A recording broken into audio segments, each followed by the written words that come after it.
বন্ধুরা, চ্যানেলে যদি নতুন হয়ে থাকেন তাহলে অবশ্যই চ্যানেলটি সাবস্ক্রাইব করুন। পাশে দেখতে পারবেন একটা বেল আইকন, ওখানে ক্লিক করে এখান থেকে অল সিলেক্ট করে দেবেন, কারণ যখনই নতুন ভিডিও আপলোড করব সবার আগে আপনি পেয়ে যাবেন। বন্ধুরা, এই ভিডিওতে আমি আপনাদেরকে দেখাবো, যদি আপনারা কাউকে কল করেন আর সেই কল রেকর্ডিং করেন, তাহলে সেই রেকর্ডিংটা আপনারা কোথায় থেকে শুনবেন। বেসিক্যালি আপনারা এটা খুঁজে পাচ্ছেন না। তো আজকের এই ভিডিওতে খুব সহজে দেখিয়ে দিব, আপনারা খুব সহজে সেখানে কল রেকর্ডিং করতে পারবেন, অথবা সেই কল রেকর্ডিংটা কোথায় থেকে শুনবেন সেটাও কিন্তু খুব সহজে শুনতে পারবেন। অথবা সেই কল রেকর্ডিং কিন্তু কতদিন আপনারা আপনার মোবাইলে রাখতে চান, অথবা কিন্তু 1 মাস হলেই কিন্তু বা 7-8 দিন হলেই সেই কল রেকর্ডিং কিন্তু ডিলিট হয়ে যায়।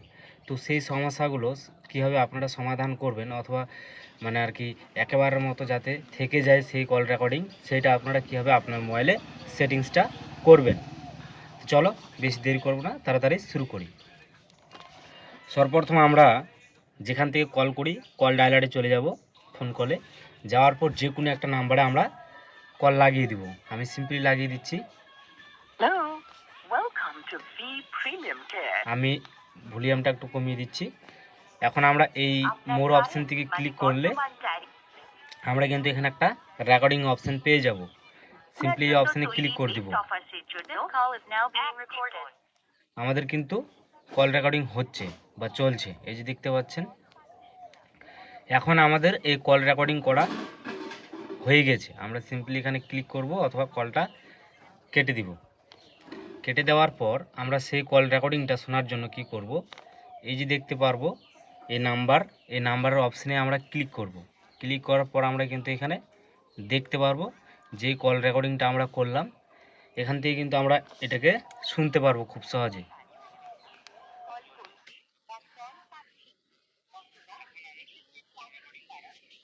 বুঝতে পারছেন?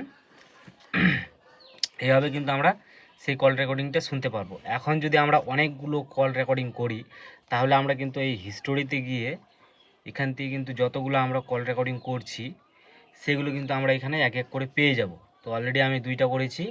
তো সিম্পলি আমরা এগুলোতে ক্লিক করলেই আমরা কিন্তু এখানে কল রেকর্ডিংটা পেয়ে যাব। আমরা এখান থেকে খুব সহজে শুনতে পারবো। একইভাবে আমরা এই অপশানে ক্লিক করলে এটাও কিন্তু শুনতে পারবো।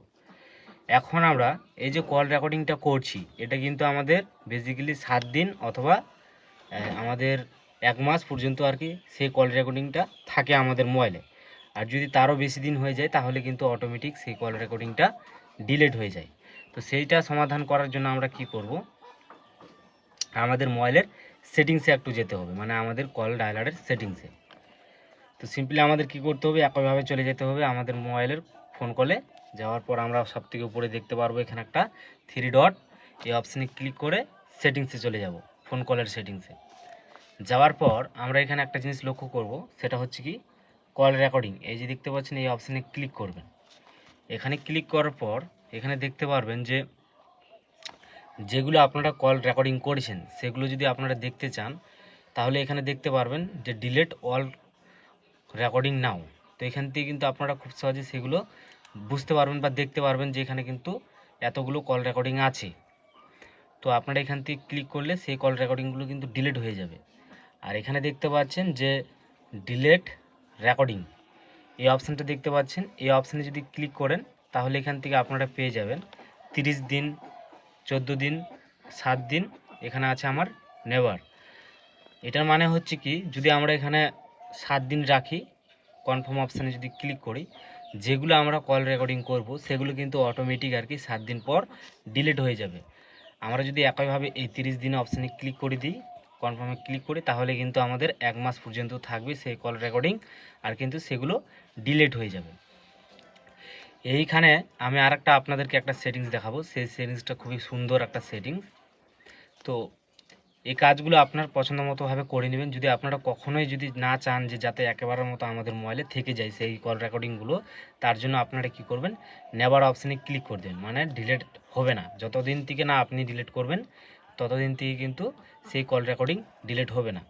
আর আপনারা যদি চান যে সেই কল রেকর্ডিংগুলো ডিলিট করতে, তাহলে আপনারা এই অপশানে ক্লিক করে এখান থেকে খুব সহজে ডিলিট অপশানে ক্লিক করলেই কিন্তু সেই কল রেকর্ডিংগুলো সব ডিলিট হয়ে যাবে।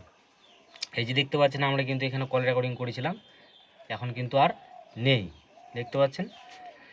তো তো এখন আমি আপনাদেরকে দেখাবো যখন আপনারা কল করবেন বা কেউ আপনাকে কল করবে সেই সময় যাতে কল রেকর্ডিংটা অটোমেটিক যাতে চালু হয়ে যায় বা অন হয়ে যায়, আমাদের যাতে আর ক্লিক না করতে হয় কল রেকর্ডিংটা করার জন্য। তো আমরা সিম্পলি কি করব, আমরা একইভাবে এই থ্রি ডটে যাব, সেটিংসে চলে যাব, সেটিংসে যাওয়ার পর কল রেকর্ডিং অপশানে চলে যাব। এখানে যাওয়ার পর আমরা এখানে দেখতে পারবো যে অটোমেটিক্যালি রেকর্ড আননাউন নাম্বার, মানে কোনো রং নাম্বার থেকে যদি কল আসে আপনার মোবাইলে তাহলে কিন্তু সেই কল রেকর্ডিং শুরু হয়ে যাবে, মানে কলটা রিসিভ করলে। তো আমরা সিম্পলি কি করব, এই অপশানটা এখান থেকে অন করব, অলওয়ে রেকর্ড আসবে, এই অপশানে ক্লিক করে দেব। এখন আমরা এখান থেকে চুজ করতে পারি আমাদের পার্সোনাল নাম্বার অথবা যে কোনো একটা নাম্বার যে আমরা সবসময় চাই যে সেই নাম্বারে যাতে কল রেকর্ডিং সবসময় হয়। এই জন্য আমরা কি করব, এই অপশানে ক্লিক করে আমরা এখান থেকে চয়েস কন্ট্যাক্ট অথবা এই অপশানে আমরা এখান থেকে অন করব অথবা এখানে ক্লিক করব। ক্লিক করার সাথে সাথে কিন্তু আমাদের কন্ট্যাক্ট নাম্বারগুলো চলে আসবে এখানে। আমরা সিম্পলি এখান থেকে যে কোনো একটা নাম্বার চুজ করতে পারি যেটার উপর আমরা সবসময় কল রেকর্ডিং করতে চাই। তো সিম্পলি আমি যে কোনো একটা চুজ করে নিচ্ছি, আমি এটাকে চুজ করে নিচ্ছি। করার পর আমরা এখানে কি করব, সিলেক্ট, মানে আমরা এখান থেকে অলওয়ে রেকর্ড এই অপশানে ক্লিক করে দেব। এখন কি হবে বন্ধুরা, এই নাম্বারে যদি কোনো কল আসে তাহলে কিন্তু সবসময় আমাদের রেকর্ডিং অটোমেটিক হয়ে যাবে, আমাদের কিন্তু কলে টিপতে হবে না রেকর্ডিং করার জন্য, মানে সেই রেকর্ডিং অপশানে কল আসলেই অথবা আমরা কল করলেই কিন্তু অটোমেটিক রেকর্ডিং হবে। তো আমি এগুলোকে কেটে দিচ্ছি, এটাকে অফ করে দিচ্ছি। তো এখন আমি চলে যাচ্ছি কলে। এই যে দেখতে পাচ্ছেন এখানে কিন্তু আমাদের রেকর্ডিং চালু হয়ে গেছে।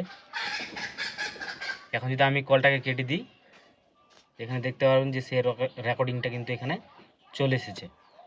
তো এইভাবে কিন্তু আপনারা খুব সহজে আর কি কল রেকর্ডিং অটোমেটিক করতে পারবেন, অথবা সেই কল রেকর্ডিংগুলো করলে আপনারা কীভাবে শুনবেন এগুলো বুঝতে পারলেন। আর হচ্ছে কি যে আপনার কল রেকর্ডিং আপনারা কতদিন রাখতে চান। তো এই ছিল আজকের এই ভিডিও। যদি আপনাদের ভালো লাগে তো অবশ্যই ভিডিওতে একটা লাইক আর চ্যানেলটি সাবস্ক্রাইব করতে কিন্তু একেবারে ভুলবেন না। তো ভালো থাকবেন, সুস্থ থাকবেন।